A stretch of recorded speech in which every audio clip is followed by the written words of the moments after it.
আসুন এটিও একটু ক্লিয়ার করে নেই। বিষয়টা হচ্ছে খাবারের, বাট খাবার মেন ভাত না, মনে রাখতে হবে। খাবার কথা হচ্ছে তার মানে এটা না যে আপনাকে ভাত খাবারের কথা বলা হচ্ছে।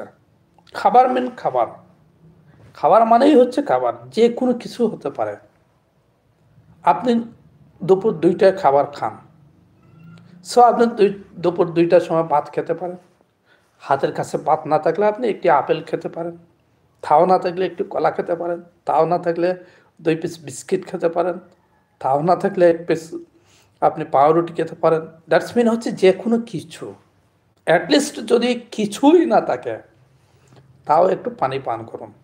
যখন খাবারের টাইম হয়, অর্থাৎ লাঞ্চের যখন টাইম হবে, অ্যাটলিস্ট যদি আপনার হাতের কাছে কিছুই না থাকে, কমপক্ষে একটু পানি পান করুন। তাতেও কিন্তু আপনার না খেয়ে থাকার চেয়ে অনেকটাই উপকার হবে বন্ধুরা।